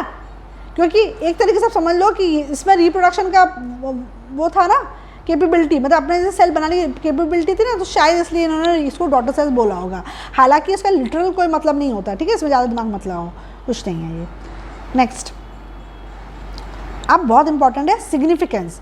सिग्निफिकेंस क्या महत्व है माइटोसिस का, ये पूछते हैं। पहली बात तो ग्रोथ, हमने स्टार्टिंग में ही देख लिया था क्यों ज़रूरत है माइटोसिस की, बॉडी की ग्रोथ के लिए। ग्रोथ और increase in the body size due to formation of new cells in the tissues में नए सेल्स बनेंगे, इस तरीके से आपकी बॉडी का ग्रोथ होगी, उसकी बॉडी की साइज बढ़ेगी। नेक्स्ट, रिपेयर के लिए ज़रूरी होता है mitosis, repair of damage and wounded tissues by renewal of the lost cells. जो सेल्स आपके डैमेज हो गए हैं, वुंडेड हो गए हैं, उनको रिन्यू करके पुराने सेलों की भरपाई करना ज़रूरी होता है, इसलिए रिपेयर के लिए ज़रूरी है mitosis. Next, replacement of the old and dead cells such as the replacement of the blood cells and the epidermal cell of the skin. जो पुराने मरे हुए सेल्स हैं उनकी जगह नए सेल्स आएँ, उनको रिप्लेस करें, इसलिए भी माइटोसिस की ज़रूरत होती है। जैसे कि आपने देखा था RBCs के जो मरे हुए सेल्स होते हैं, ब्लड सेल्स होते हैं, उनको रिप्लेस करके नए RBC के सेल बन जाते हैं। उसी तरीके से आप देखते हो आपकी स्किन भी झड़ती है, आपकी स्किन की जो एपिडर्मिस है वो झड़ती है, तो नई स्किन कैसे आती है, माइटोसिस के द्वारा। तो ग्रोथ, रिपेयर और रिप्लेसमेंट के लिए आता है। और चौथा ये पॉइंट याद रखो, उस पर क्वेश्चन बनता है, असेक्सुअल रिप्रोडक्शन होते हैं जैसे कि अमीबा में, बैक्टीरिया में, ईस्ट सेल में, इसमें भी माइटोसिस होता है। Asexual reproduction in which the unicellular organisms such as amoeba or the yeast cell divide into two। तो जब अमीबा, ईस्ट सेल और बैक्टीरिया में आपको असेक्सुअल रिप्रोडक्शन देखने को मिलता है, इसमें भी जो डिवीजन होता है वो माइटोसिस होता है और 1 से 2 बनते हैं, तो इसमें भी सिग्निफिकेंस है। लास्ट है, maintain same chromosome number in daughter cell. Daughter cell में क्रोमोसोम्स का नंबर सेम रहे जितना पेरेंट सेल में है, इसके लिए भी माइटोसिस की ज़रूरत होती है, ठीक है। अब इसमें एक डायग्राम बताया है, the diagram alongside shows the sectional microscopic view of an animal tissue undergoing active mitosis cell division. ये सेल टिश्यूज़ दिखा रहे हैं जिसमें आपके अलग अलग सेल्स अलग अलग माइटोसिस के डिवीजन शो कर रहे हैं, यानी कहीं पे आपको प्रोफेज देखने को मिलेगी, कहीं पे मेटाफेज, कहीं पे एनाफेज, कहीं पे टीलोफेज, ठीक है। Observe carefully that such naturally occurring cells are oriented in all possible direction and also they are in different phases. तो ज़रूरी नहीं जैसे डायग्राम बुक में बताया है उसी तरीके से डायग्राम रहता है, लेकिन आप जब इनकी स्टेजेस को स्टडी करोगे तो आपको दिखेगा कि अच्छा इस वाली सेल में, जैसे इसमें आप तुम देख रहे हो फरो आ गया, यानी कि इस वाली सेल में क्या हो रहा है, कैरियोकाइनेसिस हो रहा है, ठीक है। कहीं कहीं आप देख रहे हो पतले पतले थ्रेड है, यानी कि वो इंटरफेज स्टेज में है। कहीं आप देख रहे हो कि क्रोमोसोम कंडेंस हो गया है, तो वो क्या हो गया आपका क्या दिखा रहा है, प्रोफेज दिखा रहा है। अगर वो इक्वेटोरियल प्लेट में अरेंज हो गया यानी कि वो मेटाफेज दिखा रहा है। तो अगर आप उसको ढंग से स्टडी करोगे ना तो आपको अलग अलग फेजेस दिखेंगी। इन्होंने मार्क किया है कि फर्स्ट स्टेज पे अगर आप ये वाले सेल को देखोगे, नंबर 1 वाले को देखोगे आप, तो आपको सेल दिखेगा इंटरफेज यानी कि रेस्टिंग स्टेज में। 1 में 2 क्रोमेटिन थ्रेड पतले पतले धागे हैं यानी कि इंटरफेज स्टेज में दिख रहा है। सेकंड इसको मार्क किया गया है, ये प्रोफेज स्टेज दिखा रहा है क्योंकि जो लंबे लंबे जो पतले पतले धागे हैं वो थिक हो गए हैं। Advance condensation of chromatin network into chromosomes हो गया। तो इस तरीके से आप जब सेल को आप ऑब्जर्व करोगे माइक्रोस्कोप के अंदर तो आपको ये सारी स्टेजेस में, अलग अलग स्टेजेस में आपको सेल्स दिखेंगे। थर्ड जो हो रहा है, cell in metaphase stage, chromosomes arranged at equator as if seen from polar end above. Third जो पॉइंट दिखा रहा है, थर्ड नंबर का जो है, थर्ड नंबर ये है ना, ये वाला जो है, ये वाला दिखा रहा है मेटाफेज स्टेज यानी कि तुम्हारे जो क्रोमोसोम्स हैं वो इक्वेटोरियल प्लेट में अपने आप को अरेंज कर दिया है। फोर्थ वाला सेल दिखा रहा है एनाफेज स्टेज में यानी कि chromosome starts getting pulled into the poles. Fourth वाले में आप देखोगे ये एनाफेज है यानी कि क्रोमोसोम तुम्हारे पोल्स की तरफ जा रहे हैं, chromatids. Fifth cell in telophase stage, chromosomes reach the poles and nucleus is being formed. Fifth वाला जो दिखा रहा है वो टीलोफेज दिखा रहा है यानी कि वो अपने अपने पोल्स पे पहुंच गए हैं और तुम्हारी न्यूक्लियर मेम्ब्रेन बन रही है और फरो भी आ गया है, राइट। और सिक्स दिखा रहा है young cells formed after division यानी कि डिवीजन के बाद यंग सेल्स बन गए हैं। देखो ये नए सेल्स बन गए हैं डिवीजन के बाद यानी कि इस पर साइटोकाइनेसिस भी हो गया है। तो इस डायग्राम में आपको अलग अलग सेल डिवीजन की अलग अलग स्टेजेस में दिख रहे हैं। कोई इंटरफेज में, कोई प्रोफेज में, कोई मेटाफेज में, कोई एनाफेज में, कोई टीलोफेज में है, ठीक है। तो इस तरीके से उन्होंने दिखाया है। तो एक्चुअल में ये रियल है, रियल में ये दिखता है, ठीक है। अब एक और इम्पॉर्टेंट बॉक्स है इसमें, the mitochondria and the chloroplast in cell division. Now the mitochondria and the chloroplast in cell division. अब सेल डिवीजन में माइटोकॉन्ड्रिया और क्लोरोप्लास्ट का क्या होता है?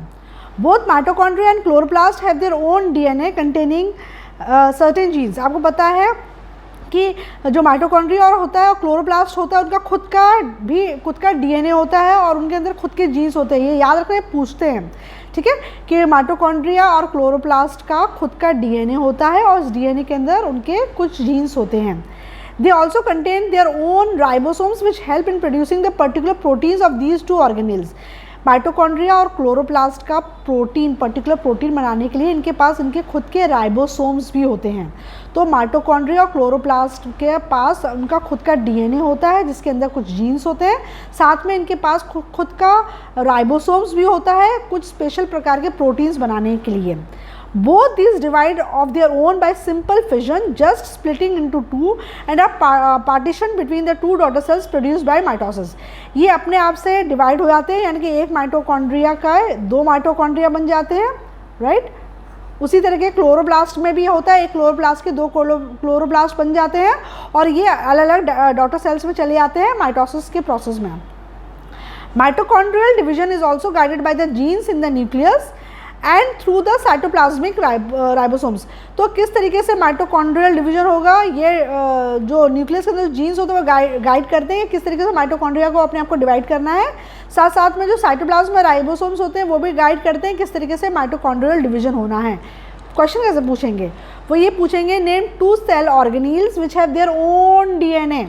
तो आपको लिखना पड़ेगा माइटोकॉन्ड्रिया एंड क्लोरोप्लास्ट। या वो ऐसा पूछ सकते हैं भैया एनिमल सेल में या प्लांट सेल में एक ऐसा ऑर्गेनील बताओ जिसका खुद का डीएनए है, तो आप क्लोरोप्लास्ट लिखो।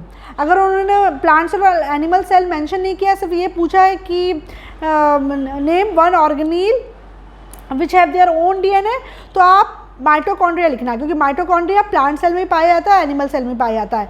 तो इसमें इरेस्पेक्टिव उन्होंने प्लांट सेल के बारे में पूछा या एनिमल सेल के बारे में पूछा, आप माइटोकॉन्ड्रिया सेफ साइड में लिख सकते हो। लेकिन उन्होंने अगर स्पेसिफिकली प्लांट सेल में पूछा कि कौन सा ऑर्गेनील होता है जिसका खुद का डीएनए होता है, तो वहाँ पर आपको माइटोकॉन्ड्रिया नहीं लिखना है, वहाँ पर आपको क्लोरोप्लास्ट लिखना है क्योंकि क्लोरोप्लास्ट से प्लांट सेल में पाया जाता है, ठीक है।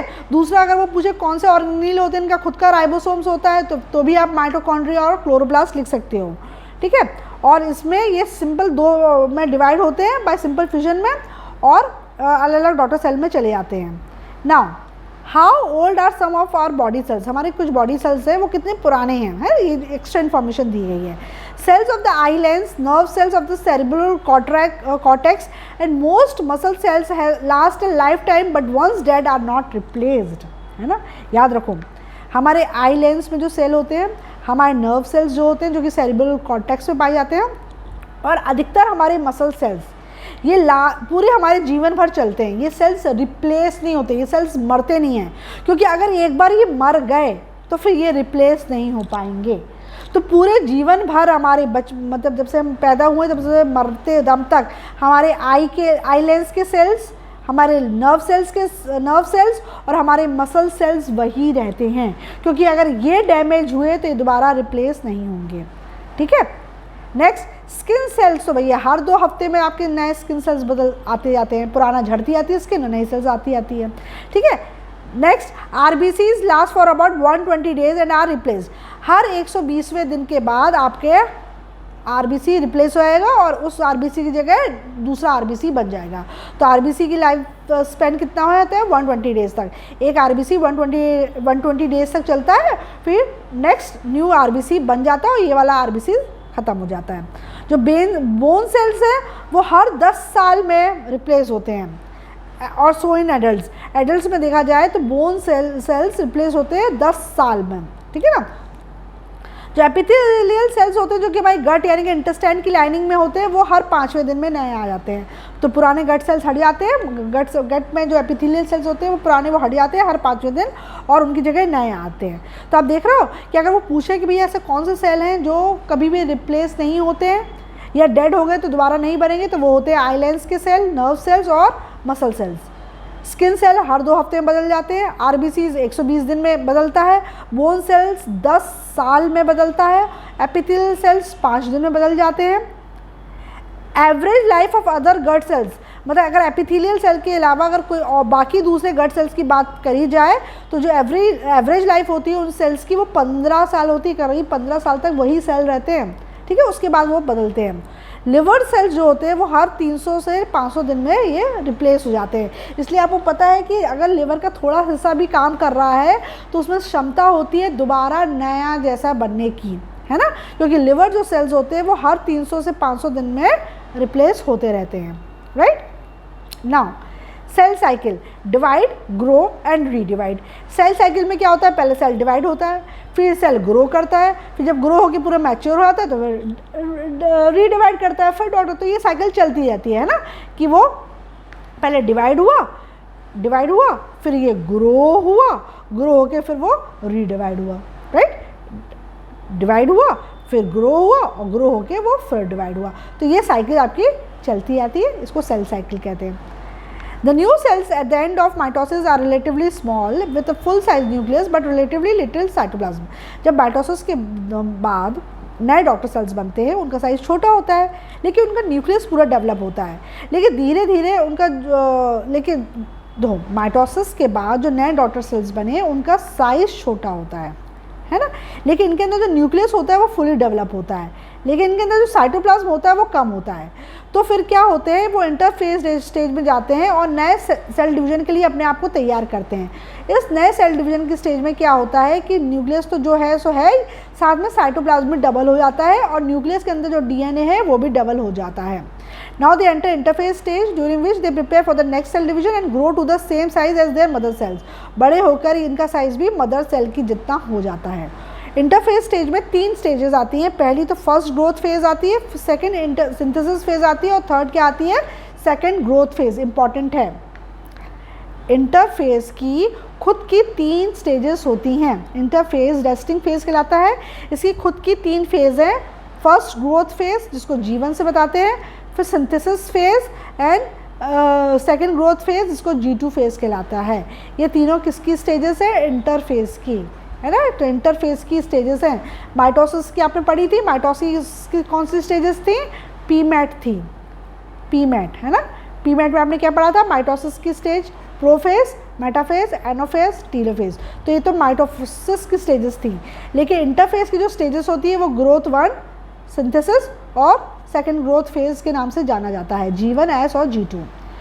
फर्स्ट ग्रोथ फेज यानी कि फर्स्ट स्टेज में क्या होता है, इंटरफेज की फर्स्ट स्टेज में क्या होता है यानी कि G1 स्टेज में क्या होता है, आरएनए एंड प्रोटीन्स का सिंथेसिस। आरएनए यानी राइबो न्यूक्लिक एसिड और प्रोटीन्स बनते हैं, वॉल्यूम ऑफ साइटोप्लाज्म इंक्रीज होता है, जो सेल के अंदर जो साइटोप्लाज्म है उसका वॉल्यूम बढ़ जाता है, वो ज़्यादा हो जाता है। साथ में mitochondria in all cells and chloroplast in plant cells divide, plant cells का क्लोरोप्लास्ट और बाकी सारे सेल्स का माइटोकॉन्ड्रिया डिवाइड होता है। These two organelles have their own DNA, इन दोनों ऑर्गेनील का अपना खुद का डीएनए है, जैसे हमने पढ़ा। लेट G1 फेज में all cell must follow one of the two paths. Late G1 phase में इनमें से कोई एक पाथ वो सेल लेगा, क्या होगा, they may either withdraw from the cell cycle, या तो वो सेल साइकिल में एंटर करेंगे नहीं, अपने आप को विड्रॉ कर लेंगे, या फिर वो मतलब अपने आप को विड्रॉ कर लेंगे और रेस्टिंग फेज में चले जाएंगे। They may either withdraw from the cell cycle and enter a resting phase or start preparing for the next division by entering the next synthesis phase. तो लेट इंटरफेज में हर cell के पास दो option होते हैं कि आप या तो तुम वापस चले जाओ, अपने आप को विड्रॉ कर लो और रेस्टिंग फेज में चले जाओ, या फिर आप अपने आप को डिवीजन के लिए तैयार करो और नेक्स्ट स्टेज यानी कि सिंथेसिस फेज में जाओ। अगर आप सिंथेसिस फेज में गए तो क्या होगा, more DNA synthesize, the chromosomes are duplicated. ये पूछते हैं सिंथेसिस फेज में क्या होगा, और डीएनए बनेगा और क्रोमोसोम्स डबल हो जाएंगे, ठीक है, क्रोमोसोम्स डबल हो जाएंगे। फिर जो थर्ड स्टेज यानी कि सेकेंड ग्रोथ फेज है, इसमें क्या होता है, this is a shorter growth phase, एक छोटा सा ग्रोथ फेज होता है। इसमें आरएनए और प्रोटीन जो नेसेसरी होते हैं सेल डिवीजन के वो बनते रहते हैं, कंटिन्यू रहते हैं बनना। Now the cell is ready to start next cell division and thus the cell cycle goes on. Second growth phase stage में सेल तैयार हो जाता है नेक्स्ट सेल डिवीजन यानी माइटोसिस के लिए, राइट। तो जो हमने माइटोसिस के पहले जो रेस्टिंग स्टेज इंटरफेज पढ़ी थी कि इंटरफेज होगा, फिर माइटोसिस होगा, और फिर तुम्हारा माइटोसिस में दो स्टेज होंगी, पहले तो कैरियोकाइनेसिस होगा, उसके बाद तुम्हारा साइटोकाइनेसिस होगा, और इस तरीके से न्यू डॉटर सेल्स बनेंगी। तो उसी में जो इंटरफेज स्टेज है उसमें बता रहे हैं कि इस इंटरफेज की खुद की 3 स्टेज होती हैं, G1, S और G2। G1 में क्या होता है, जो डॉटर सेल जो छोटे छोटे बने होते हैं वो ग्रो करके बड़े बनने लगते हैं, इनके अंदर का जो माइटोकॉन्ड्रिया होता है, जो डीएनए होता है वो डबल होने लगता है, राइबोसोम्स और प्रोटीन सिंथेसाइज होने लगते हैं, ठीक है ना। फिर एस फेज में क्या होता है, तुम्हारा जो डीएनए होता है वो डबल हो जाता है। फिर G1 स्टेज में ही तुम्हारे जो सेल होते हैं वो डिसाइड कर लेते हैं कि उनको डिवीजन स्टेज में जाना है या रेस्टिंग स्टेज में वापस रहना है। जो डिसाइड करते हैं कि इनको डिवाइड होना है वो सिंथेसिस स्टेज में आते हैं और इनका क्रोमोसोम डुप्लीकेट हो जाता है और डीएनए बनता है। और फाइनली ये G2 फेज़ में आते हैं। G2 फेज़ में और आरएनए और प्रोटीन बनता है और सेल नेक्स्ट सेल डिवीजन के लिए तैयार हो जाता है। तो इस डायग्राम के द्वारा इसको समझाया गया है। ये डायग्राम को अच्छे ध्यान से देखो, एग्जाम में आता है। ये पूरी सेल साइकिल है, ठीक है। इतना पोर्शन तुम्हारा इंटरफेज स्टेज दिखा रहा है, राइट, ठीक है। इतना पोर्शन तुम्हारा इंटरफेज स्टेज दिखा रहा है, राइट। इसमें इतना जो चीज़ है यहाँ से लेके यहाँ तक ये G1 दिखा रहा है, G1 यानी कि first growth phase, right. First growth phase में वो क्या बता रहा है कि आरएनए और प्रोटीन सिंथेसाइज हो रहा है, माइटोकॉन्ड्रिया डिवाइड हो रहा है, क्लोरोप्लास्ट डिवाइड हो रहा है। ये 3 चीज़ होती हैं G1 में, याद रखो, यही पूछते हैं वो। नेक्स्ट में अब सेल डिसाइड करेगा कि भैया उसको रेस्टिंग फेज़ में जाना है या सिंथेसिस फेज़ में जाना है। अगर वो रेस्टिंग फेज़ में गया तो वो तो भैया आराम करेगा, लेकिन अगर सेल ने डिसाइड किया कि नहीं भैया हम तो सिंथेसिस फेज़ में जाएंगे, यानी कि हम तो अपने आप को सेल डिवीजन के लिए तैयार करेंगे, तो अगर वो सिंथेसिस स्टेज के लिए तैयार हुआ तो उसमें क्या होगा, और डीएनए बनेगा, साथ में क्रोमोसोम डबल हो जाएंगे और लेकिन अटैच्ड रहेंगे, ठीक है ना। ये 2 चीज़ें होंगी। और फिर वो नेक्स्ट स्टेज यानी कि G2 स्टेज में जाएगा, जिसमें और आरएनए बनेगा, प्रोटीन सिंथेसाइज होगा, और आप देखोगे इन दोनों स्टेज की कंपैरिजन में ये वाली स्टेज बहुत छोटी होती है, सिर्फ इतनी सी है, जबकि ये थोड़ी बड़ी है और ये तो G1 तो काफ़ी बड़ी है, ठीक है। फिर G2 के बाद वो सेल डिवीजन की स्टेज में आ जाएगा, जिसको हम माइटोसिस कहते हैं। और माइटोसिस में हमने देखा 2 पार्ट होते हैं। पहले तो कैरियोकाइनेसिस होगा, जिसमें 4 स्टेज आएंगी, प्रोफेज, मेटाफेज, एनाफेज और टीलोफेज। और फिर फाइनली क्या होगा, साइटोकाइनेसिस होगा। और साइटोकाइनेसिस जैसे ही होगा आपका 2 डॉटर सेल्स बन जाएंगे, राइट। तो ये डायग्राम अपने आप में सेल्फ एक्सप्लेनेटरी है, है ना। इस डायग्राम में आपको पूरी सेल साइकिल देखने को मिली है। ये बॉक्सेस जो लिखे हैं इनको याद करना, और ये डायग्राम के ऊपर भी बहुत क्वेश्चन आते हैं। अगर आपने इस डायग्राम को ढंग से स्टडी कर लिया तो इस पर कोई भी क्वेश्चन पूछेंगे आप बता दोगे, राइट। तो इतना जो सर्कल है वो इंटरफेस दिखा रहा है, और ये वाला जो पोर्शन है वो माइटोसिस दिखा रहा है, ठीक है। तो ये G1 फेज दिखा रहा है, इसमें क्या क्या होगा वो बताया। उन्होंने बोला फिर सेल डिसाइड करेगा कि भैया हमको डिवीजन के लिए जाना है या नहीं जाना, तो रेस्टिंग फेज में चला जाएगा। और अगर वो डिवीजन के लिए डिसाइड करता है तो सिंथेसिस फेज में चला जाएगा। सिंथेसिस फेज में ये सब होगा। एक बार सिंथेसिस फेज कंप्लीट हो जाएगा तो फिर G2 में जाएगा, G2 में ये सब हो जाएगा, और फिर फाइनली उसमें सेल डिवीजन शुरू हो जाएगा, जो माइटोसिस की 4 स्टेजेस के द्वारा होता है। फिर कैरियोकाइनेसिस और साइटोकाइनेसिस करके 2 डॉटर सेल्स बन जाएंगी। Can the cell cycle go on endlessly? क्या एंडलेसली हमेशा सेल साइकिल निरंतर चलती रहती है? No, at some places it stops permanently and at some places temporarily and at others till it is needed. कहीं कहीं जगह पे सेल साइकिल परमानेंटली स्टॉप हो जाती है, यानी कि दोबारा यहाँ पे होगी नहीं। कहीं कहीं पे ये कुछ देर के लिए रुक जाती है, और कहीं कहीं पे ये तब तक चालू रहती है जब तक इसकी ज़रूरत होती है। तो इसका जो रेगुलेटरी यानी कि सेल साइकिल को रेगुलेट करने का एक मैकेनिज्म होता है, एक तरीका होता है जिससे सेल साइकिल कंट्रोल होती है कि कहाँ पे इसको परमानेंटली स्टॉप होना है, कब टेम्परेरी चलना है, और कब इसको तब तक चलना है जब तक इसकी ज़रूरत है। Brain and nerve cells once formed in the embryo do not divide further once dead they are not replaced. जैसे आपने पहले भी इस बॉक्स में देखा था कि जो ब्रेन और नर्व सेल्स होते हैं ये एम्ब्रियो में ही बन जाते हैं, ठीक है। ये फर्दर फिर डिवाइड नहीं होते हैं। अगर किसी भी कारण से ब्रेन सेल्स या नर्व सेल डैमेज हो जाते हैं, डेड हो जाते हैं, तो ये दोबारा रिप्लेस नहीं हो पाता है। इसलिए जब पेशेंट को ब्रेन डेड कहते हैं, यानी कि वो फिर मान लो वो डेड ही हो गया है, क्योंकि ये दोबारा नहीं बनेगा। नेक्स्ट, लिवर सेल्स जो होते हैं वो ओनली में divide only once every 2 years to replace damage और डिस्ट्रॉयड सेल। लिवर सेल हर 2 साल में एक बार डिवाइड होता है, ताकि जितने भी तुम्हारे डैमेज सेल्स हैं या डिस्ट्रॉयड लिवर सेल्स हैं को रिप्लेस किया जा सके। जबकि सरफेस स्किन, जो स्किन की जो सरफेस है उसके जो सेल्स होते हैं वो कंटिन्यूसली लॉस्ट होते हैं और रिप्लेस होते हैं अंडरलाइंग सेल्स से। मतलब आपके जो, तो आप देख रहे हो ब्रेन सेल्स में आपको परमानेंटली आपका सेल डिवीजन स्टॉप हो जाता है, जबकि लिवर सेल में टेम्परेली स्टॉप होता है, और सरफेस स्किन पे तब तक चलता रहता है जब तक उसकी ज़रूरत होती है। A large portion of household does contain human skin cells. The powdery material that comes off from your skin or scratching or on hard rubbing while bathing contains some dead cells. जब आप अपनी skin को, जैसे winters में आप देखना अपनी skin को स्क्रैच करोगे तो उसमें लाइनें बन जाती हैं। वो क्यों? क्योंकि वो ऊपर से आपकी वो डेड स्किन होती है, डेड स्किन सेल्स होते हैं जो कि आपको दिखते हैं, है ना। तो आपका स्किन सेल्स कंटिन्यूसली डेड होता रहता है और नए सेल से वो रिप्लेस होता रहता है। इसी तरीके से आप प्लांट सेल की बात करो तो प्लांट सेल के जितने भी ग्रोइंग पार्ट्स हैं, यहाँ पे मेरिस्टम्स पाए जाते हैं, वो बहुत कंटिन्यूसली रैपिडली डिवाइड होते रहते हैं और नई पत्तियाँ, नई बर्ड्स और नए फ्लावर्स बनते रहते हैं। स्पेशलाइज्ड जर्मिनल सेल्स जो ओवरी में पाए जाते हैं and testes in animal, ovaries और टेस्टी, एनिमल्स की ओवरीज में और टेस्टीज में जो जर्मिनल सेल्स पाए जाते हैं, और प्लांट सेल्स के जो ओवरी और एंथर्स पाए जाते हैं उनमें दूसरे प्रकार का सेल डिवीजन होता है जिसको हम मियोसिस कहते हैं। और मियोसिस पे जो सेल्स प्रोड्यूस होते हैं वो सेक्स सेल्स कहलाते हैं। देखो, specialised germinal cells in the ovary and testis in animals and in the ovary and anthers in plants undergo other type of cell division called meiosis to produce sex cells. अच्छा, uncontrolled non stop cell cycles may lead to tumours that may or may not be cancerous.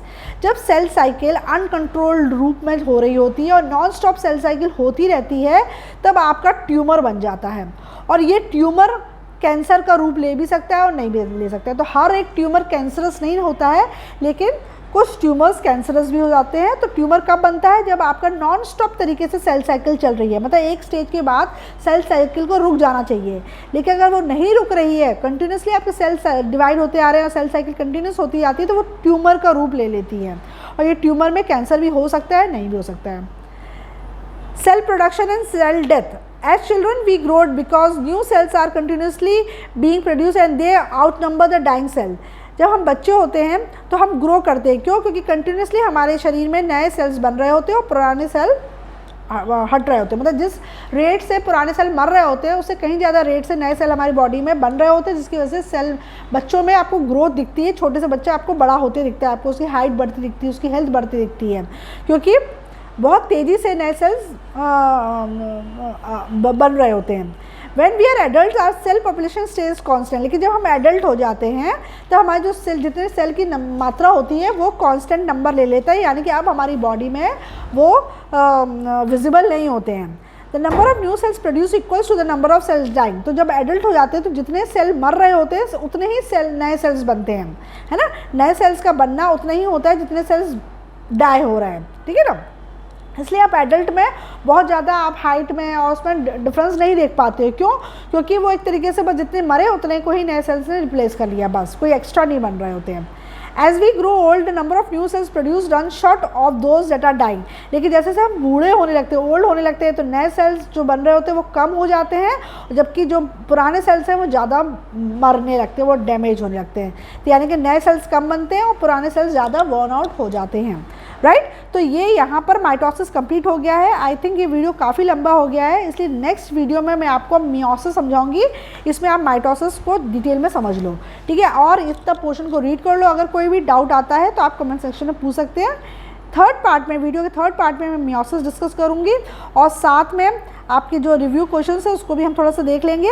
अगर कुछ है तो मैं अपनी तरफ से आपको बता दूँगी, और हम ये क्वेश्चंस को थोड़ा सा देखते हैं कि किस तरह से क्वेश्चंस पूछे जाते हैं।